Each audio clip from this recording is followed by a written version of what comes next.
Hello welcome back to the my channel. ಯಾರೆಲ್ಲ ನನ್ನ ಚಾನಲ್ನ ಫಸ್ಟ್ ಟೈಮ್ ನೋಡ್ತಾ ಇದ್ರೋ ವಿಡಿಯೋ ಇಷ್ಟ ಆದರೆ ಲೈಕ್ ಮಾಡಿ, ಶೇರ್ ಮಾಡಿ, ಕಮೆಂಟ್ ಮಾಡಿ. ಹಾಗೆ ಚಾನಲ್ಗೆ ಹೊಸಬರಾದರೆ ಸಬ್ಸ್ಕ್ರೈಬ್ ಆಗಿ ಪಕ್ಕದಲ್ಲಿರುವಂಥ ಬೆಲ್ಲೈಕನ್ನ ಕ್ಲಿಕ್ ಮಾಡ್ಕೊಳ್ಳೋದ್ರಿಂದ ನಾನು ಹಾಕೋ ವೀಡಿಯೋಸ್ ನೋಟಿಫಿಕೇಷನ್ನು ನಿಮಗೆ ಮೊದಲಿಗೆ ಬರುತ್ತೆ. ಇವತ್ತಿನ ವಿಡಿಯೋದಲ್ಲಿ ನಾನು ನನ್ನ ಗಾರ್ಡನ್ನಲ್ಲಿ ಕೆಲವು ಹೂಗಳು ಬಿಟ್ಟಿದೆ. ಹಾಗೆ ಕೆಲವು ಹೂಗಳನ್ನೆಲ್ಲ ಏನಾಗಿದೆ ಅಂದರೆ ಅರ್ಲಿ ಎಲ್ಲ ಉದುರೋಗ್ಬಿಟ್ಟಿದೆ. ಆದರೂ ಪರವಾಗಿಲ್ಲ, ಉಳಿದಿರುವಂಥ ಹೂವಿಂದು ವೀಡಿಯೋನ ಮಾಡಿ ಹಾಕ್ತಾ ಇದ್ದೀನಿ. ಬನ್ನಿ ಹಾಗೆ ನಮ್ಮ ಗಾರ್ಡನ್ನಲ್ಲಿರೋವಂಥ ಹೂಗಳನ್ನು ನೋಡ್ಕೊಂಬರೋಣ. ನೋಡಿ, ಇವಾಗ ಹೂಗಳೆಲ್ಲ ಬಿಟ್ಟು ಕೆಲವೆಲ್ಲ ಅರಳಿ ಮುಗ್ದು ಹೋಗೋದಕ್ಕೆ ಶುರುವಾಗಿದೆ. ಹಾಗೆ ತುಂಬ ಕಂಬಳಿ ಹುಳಿದ ಕಾಟಗಳು ಶುರುವಾಗಿದೆ. ನಾನಂತೂ ನನ್ನ ಡೇರೆ ಗಿಡಗಳು ಹಾಳಾದ್ರ ಮೇಲೆ ನನ್ನ ಗಾರ್ಡನ್ ಸೈಡ್ನಲ್ಲಿ ತಲೆನೇ ಹಾಕೋದಕ್ಕೆ ಹೋಗಿರಲಿಲ್ಲ. ನಂಗೆ ತುಂಬ ಬೇಜಾರಾಗಿತ್ತು. ಆದರೂ ಮನ್ಸು ಕೇಳಲ್ಲ, ಒಂದು ಸಲನಾದರೂ ಹೋಗಿ ನೋಡ್ಕೊಂಬರೋಣ ಅಂತ ಮೊನ್ನೆ ಸದ್ಯಕ್ಕೆ ಹೋಗಿದ್ದೆ. ನಾನು ಗಾರ್ಡನ್ ಸೈಡ್ನಲ್ಲಿ ಹೋದಾಗ ತುಂಬ ಕಂಬಳಿ ಹುಳುಗಳು ತುಂಬಿತ್ತು. ಆದರೂ ಅದರಲ್ಲಿರುವಂಥ ತುಂಬ ಕಂಬಳಿ ಹುಳುಗಳನ್ನೆಲ್ಲ ತೆಗೆದು ಹಣ್ಣುಬಿಟ್ಟು ಬಂದಿದ್ದೀನಿ. ಹಾಗೆ ಇವಾಗ ಹಬ್ಬದ ಗಡ್ಬಿಡಿನಲ್ಲಿ ಗಾರ್ಡನ್ ಸೈಡ್ನಲ್ಲಿ ಹೋಗಿರಲಿಲ್ಲ. ಇವತ್ತು ಹೋಗ್ಬಿಟ್ಟು ನಾನು ವೀಡಿಯೋನ ಮಾಡ್ಕೊಂಬಂದಿದ್ದೀನಿ. ನೋಡಿ, ತುಂಬ ಗಿಡಗಳಲ್ಲಿ ಹೂಗಳ ಅರಳಿ ಎಲ್ಲ ಉದುರೋಗಿದೆ, ನೋಡ್ತಾ ಇರ್ಬೋದು. ಇದನ್ನೆಲ್ಲ ನಾನು ಕಟ್ ಮಾಡಿ ಬಿಸಾಕಬೇಕೇನು, ಅದೆಲ್ಲ ಮಾಡೋದು ಕೆಲಸ ಬಾಕಿ ಇದೆ. ತುಂಬ ಗಿಡದಲ್ಲಿ ತುಂಬ ರೀತಿ ಹೂಗಳೆಲ್ಲ ಬಿಟ್ಟಿದೆ. ಹಾಗೆ ತುಂಬ ಜನ ಕೇಳ್ತಾಯಿದ್ರು, ಲಾಸ್ಟ್ ಟೈಮು ಡೇರೆ ಗಿಡದ ಬಗ್ಗೆ ಮಾತ್ರ ವೀಡಿಯೋ ಹಾಕಿದ್ರಿ, ಆದರೆ ಲಾಸ್ಟ್ ಇಯರ್ ಕೂಡ ನೀವು ಹೂವಿಂದು ವೀಡಿಯೋನ ಹಾಕಿರಲಿಲ್ಲ ಅಂತ. ಈ ವರ್ಷನಾದರೂ ಹಾಕಿ ಅಂತ ಕೇಳ್ತಾಯಿದ್ರಿ. ಈ ವರ್ಷ ನನ್ನ ಗಿಡಗಳು ಅಷ್ಟೊಂದು ಚೆನ್ನಾಗಿಲ್ಲ, ಆದರೂ ಕೂಡ ಈಗ ಒಂದೊಂದು ಗಿಡದಲ್ಲಿ ಮೊಗ್ಗುಗಳು, ಒಂದೊಂದು ಗಿಡದಲ್ಲಿ ಹೂಗಳು ಕೂತಿದೆ. ಅದೇ ಖುಷಿ ಆಗೋ ವಿಷಯ ಆದರೆ ಈ ಟೈಮ್ ನಾನು ತುಂಬ ಗಿಡಗಳು ಹೋಗಿರೋದ್ರಿಂದ ಏನು ಮಾಡೋದು ಹೇಳಿ, ಹೇಗೆ ವೀಡಿಯೋ ಮಾಡಬೇಕಂತ ಗೊತ್ತಿಲ್ಲ. ಅದು ತುಂಬ ಗಿಡಗಳು ಉಳಿದಿದೆಯಲ್ಲ, ಅದರಲ್ಲಿ ಎಲ್ಲದರಲ್ಲೂ ಕೂಡ ಮಗು ಕೂತ್ಕೊಳ್ತಾ ಇದೆ. ಇವಾಗ ಅದೆಲ್ಲ ಹೂ ಬಿಡೋದಕ್ಕೆ ಶುರು ಆದ್ರ ಮೇಲೆ ಖಂಡಿತವಾಗ್ಲೂ ನಾನು ನಿಮ್ಮ ಜೊತೆ ಶೇರ್ ಮಾಡ್ತೀನಿ. ಆದರೆ ಎಲ್ಲ ಹೂಗಳು ಒಂದೇ ಸಲಕ್ಕೆ ಬಿಡೋದಿಲ್ಲ. ಅದಕ್ಕೋಸ್ಕರ ವೀಡಿಯೋನ ಒಂದೇ ಸಲಕ್ಕೆ ಹಾಕೋದಕ್ಕೆ ಆಗೋಲ್ಲ ಅಲ್ವಾ, ಒಂದೊಂದೇ ಹೂ ಬಿಟ್ಟರೆ. ಅದಕ್ಕೋಸ್ಕರ ಒಂದೊಂದೇ ಹೂವಿನ ವೀಡಿಯೋ ಮಾಡಿ ಹಾಕೋದಕ್ಕೆ ಆಗೋದಿಲ್ಲ. ಅದಕ್ಕೋಸ್ಕರ ನಾನು ಎಲ್ಲ ಹೂ ಬಿಡಬೇಕಾದ್ರೆ ಒಂದೊಂದು ಸ್ವಲ್ಪ ವೀಡಿಯೋನ ಮಾಡಿ ಇಟ್ಕೊಳ್ತೀನಿ. ಆಮೇಲೆ ಎಲ್ಲ ಎಡಿಟ್ ಮಾಡಿಬಿಟ್ಟು ನಿಮಗೆ ಒಂದೇ ಸಲಕ್ಕೆ ನಾನು ತೋರಿಸ್ತೀನಿ. ನೋಡಿ, ಇದು ಮಾಸ್ ರೋಸ್ ಗಿಡ. ನಾನು ಲಾಸ್ಟ್ ಟೈಮ್ ನಿಮಗೆ ಹೇಳಿದ್ದೆ ಇದು ಮಳೆಯಲ್ಲಿ ಇಟ್ಟರೆ ಎಲ್ಲ ಹಾಳಾಗುತ್ತೆ ಅಂತ. ಆದರೆ ಮಳೆಯಲ್ಲಿ ಇಟ್ಟರೆ ಹಾಳಾಗೋದ್ರಕ್ಕಿಂತ ಅದು ಹಾಳಾಗಬಾರ್ದು ಅಂದರೆ ಅದರಲ್ಲಿ ಚೆನ್ನಾಗಿ ನೀರೆಲ್ಲ ಇಳ್ದು ಹೋಗೋ ಹಂಗಿದ್ರೆ ಅದು ಖಂಡಿತವಾಗ್ಲೂ ಹಾಳಾಗೋದಿಲ್ಲ. ನಾನು ಲಾಸ್ಟ್ ಟೈಮ್ ಮಳೆಯಲ್ಲಿ ಇಟ್ಟು ಹಾಳಾಗುತ್ತೆ ಅಂತ ಹೇಳಿಬಿಟ್ಟು ಒಳಗಡೆ ತಂದಿಟ್ಟಿದ್ದ ಗಿಡ ಎಲ್ಲ ಹಾಳಾಗೋಗಿದೆ. ಮಳೆಯಲ್ಲಿ ಇದ್ದಿದ್ದ ಗಿಡ ಮಾತ್ರ ತುಂಬ ಚೆನ್ನಾಗಿ ಉಳಿದಿದೆ. ಕೆಲವೊಮ್ಮೆ ಹೀಗೆ ಆಗುತ್ತೆ.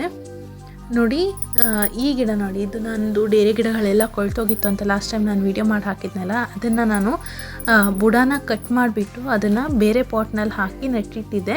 ಅದು ಒಳ್ಳೆ ಚಿಗುರು ಬಂದಿದೆ.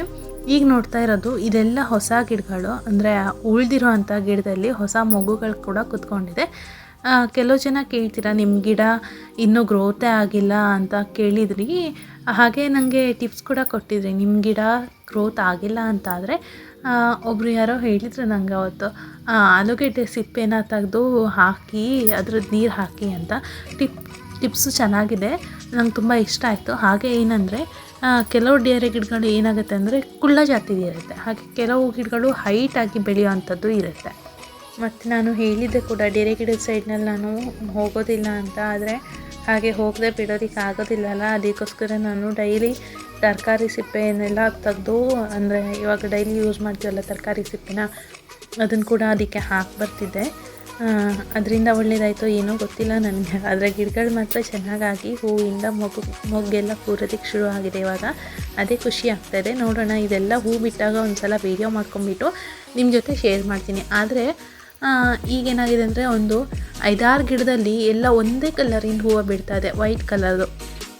ಲಾಸ್ಟ್ ಇಯರ್ ಕೂಡ ಹಾಗೆ ಆಗಿತ್ತು. ನಾನು ಡೆಲಿವರಿ ಹೋಗೋ ಮುಂಚೆನೇ ಎಲ್ಲ ಗಿಡದಲ್ಲಿ ಹೂ ಕೂತ್ಕೊಂಡಿತ್ತು, ಆದರೆ ಎಲ್ಲ ಒಂದೇ ಕಲರ್ ಹೂ ಬಿಟ್ಟಿತ್ತು. ಅದೇ ಬೇಜಾರಾಗ್ತಿತ್ತು. ಅಯ್ಯೋ ದೇವ್ರೆ, ಇಷ್ಟೆಲ್ಲ ಮಾಡಿಬಿಟ್ಟು ಎಲ್ಲ ಒಂದೇ ಕಲರಿಂದೇ ಹೂ ಬಿಟ್ಟಿದೆಯಲ್ಲ ಅಂತ ಒಂದು ಸೈಡಲ್ಲಿ ಬೇಜಾರಾದರೆ, ಇನ್ನೊಂದು ಸೈಡ್ನಲ್ಲಿ ಖುಷಿ ಕೂಡ ಆಗುತ್ತೆ, ತುಂಬ ಹೂಗಳು ಬಿಡುತ್ತಲ್ಲ ಅನ್ನೋದು. ಅದು ಏನೇ ಆಗಲಿ, ಯಾವ ಕಲರೇ ಆಗಲಿ, ಹೂ ಬಿಟ್ಟಾಗ ನಮ್ಮ ಮನಸ್ಸಿಗಂತೂ ತೃಪ್ತಿ ಸಿಗುತ್ತೆ. ನಾವು ಮಾಡಿದ ಕಾರ್ಯಕ್ಕೆ ಪ್ರತಿಫಲ ಸಿಕ್ಕಾಗ ನಮಗೆ ತುಂಬ ಖುಷಿ ಆಗುತ್ತಲ್ಲ, ಅದೇ ರೀತಿ ಅನಿಸುತ್ತೆ. ನೋಡಿ, ಇದು ತಾನಾಗಿ ಹುಟ್ಕೊಂಡಿದ್ದು. ಇಲ್ಲಿ ಯಾವಾಗ ಬೀಜ ಬಿತ್ತಿದ್ದೋ ಗೊತ್ತಿಲ್ಲ. ತುಂಬ ಚೆನ್ನಾಗಾಗಿದೆ ಮಾತ್ರ ಗೌರಿ ಹೂವು. ಹಾಗೆ ಇದೆಲ್ಲ ನೋಡಿ, ಇದೆಲ್ಲ ಅಜೇಲಿಯಾ ಗಿಡ. ಕೆಲವು ಗಿಡಗಳಂತೂ ಸತ್ತೋಯಿತು. ಉಳಿದಿರೋ ಅಂತಹ ಗಿಡದಲ್ಲಿ ಹೂವಾಗಿದೆ. ಅದು ಜಾಸ್ತಿ ಆಗಿಲ್ಲ, ಒಂದೊಂದು ಆಗಿದೆ ಅಷ್ಟೇ. ಮೊದಲಿಗೆಲ್ಲ ತುಂಬ ಬಿಡ್ತಿತ್ತು ಈ ಗಿಡ ಹೂವು. ಇವಾಗ ತುಂಬ ಕಡಿಮೆ ಆಗಿದೆ. ಇದು ಸ್ಪೈಡರ್ ಲಿಲ್ಲಿ ಅಂತ ಹೇಳಿಬಿಟ್ಟು ಇದು ಸಂಜೆನಲ್ಲಿ ಅರಳುತ್ತೆ, ಬೆಳಗ್ಗೆ ಹೊತ್ತಿನಲ್ಲಿ ಇಲ್ಲ ಮಧ್ಯಾಹ್ನ ಹೊತ್ತಿನಲ್ಲಿ ಬಾಡೋಗಿ ಶುರು ಆಗುತ್ತೆ. ಇದೇನೋ ಒಂದು ಅರಳಿದ ಹಾಗೆ ಇತ್ತಪ್ಪ, ಬಾಡ್ ಹೋಗಿರಲಿಲ್ಲ ಅಂತ ವಿಡಿಯೋ ಮಾಡ್ಕೊಂಬಿಟ್ಟೆ. ಇದಕ್ಕೆ ನಾವು ಆನೆಗೊರಟೆ ಅಂತ ಹೇಳ್ತೀವಿ. ಒಬ್ಬೊಬ್ಬರು ಒಂದೊಂದು ರೀತಿಯಾಗಿ ಒಂದೊಂದು ಗಿಡಕ್ಕೆ ಒಂದೊಂದು ರೀತಿಯಾದ ಹೆಸರು ಇರುತ್ತೆ. ನೀವೇನು ಹೇಳ್ತೀರೋ ಗೊತ್ತಿಲ್ಲ, ನಮ್ಮ ಸೈಡ್ನಲ್ಲೆಲ್ಲ ನಾವು ಆನೆಗೊರಟೆ ಅಂತ ಹೇಳ್ತೀವಿ. ಇದರಲ್ಲಿ ಕೂಡ 2 ಕಲರ್ ಇದೆ, ಒಂದು ವೈಟು ಹಾಗೆ ಒಂದು ಪರ್ಪಲ್ ಕಲರ್ ಟೈಪ್ನಲ್ಲಿದೆ. ಮತ್ತು ಯಾವ್ಯಾವ ಕಲರ್ ಇದೆಯೋ ಗೊತ್ತಿಲ್ಲ, ನಿಮಗೆ ಯಾರಿಗಾದರೂ ಗೊತ್ತಿದ್ದರೆ ಕಮೆಂಟ್ ಮಾಡಿ ತಿಳಿಸಿ. ಇದೆಲ್ಲ ನೋಡಿ, ಇದೆಲ್ಲ ನಾನು ಈ ಡೇರೆ ಗಿಡಗಳನ್ನು ನಾನು ಇಲ್ಲಿ ನೆಲದಲ್ಲಿ ಹಾಕಿರೋಂಥದ್ದು. ಇದು ಕೂಡ ತುಂಬ ಚೆನ್ನಾಗಿದೆ. ಆದರೆ ಇನ್ನೊಂದು ಸೈಡ್ನಲ್ಲಿ ನಟ್ಟಿರುವಂಥ ಡೇರೆ ಗಿಡಕ್ಕಿಂತ ಇದಕ್ಕೆ ತುಂಬ ಕಂಬಳಿ ಹುಳದ ಕಾಟ ಬಂದಿದೆ.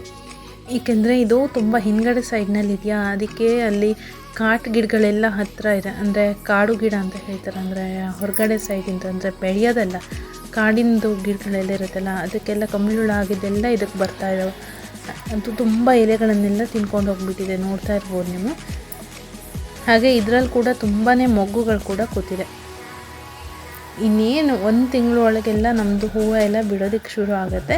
ತುಂಬ ಖುಷಿ ಆಗುತ್ತೆ ನಮಗೆ, ಹೂ ಬಿಟ್ಟಾಗ ತುಂಬ ಖುಷಿ ಆಗುತ್ತೆ. ಒಂದೊಂದಾಗಲಿ 2 ಆಗಲಿ ಹೂ ಬಿಡುತ್ತಲ್ಲ, ಅದೇ ಖುಷಿ ನಮಗೆ. ಈಗಿನ ವೆದರ್ ಕೂಡ ಚೆನ್ನಾಗಿಲ್ಲ, ಅಂದರೆ ಬಿಸಿಲು ಮಳೆ ಆಗಿಬಿಟ್ಟು ಎಲ್ಲ ಹುಳುಗಳ ಕಾಟ ಜಾಸ್ತಿ ಆಗ್ತಾರೆ. ಇದು ನೋಡಿ, ಇದು ಗುಲಾಬಿ ಗಿಡ, ಅಂದರೆ ಬಳ್ಳಿ ಗುಲಾಬಿ ಅಂತೀವಿ ನಾವು.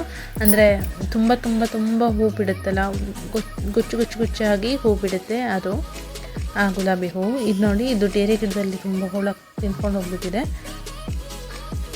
ಇದೊಂದು ಗಿಡ ತುಂಬ ಹೂ ಕೊಟ್ಟಿದೆ. ಇದು ನೋಡಿ, ಇದೆಲ್ಲ ಮೊಗ್ಗು ಕೊಳ್ತೋಗಿದೆ. ಅಂದರೆ ಮಳೆ ಜಾಸ್ತಿ ಆದಾಗ ಈ ರೀತಿ ಆಗುತ್ತೆ, ಮಳೆ ಬಿಸಿಲು ಜಾಸ್ತಿ ಆದಾಗ ಕೆಲವು ಮೊಗ್ಗು ಕೂಡ ಕೊಳ್ತೋಗುತ್ತೆ.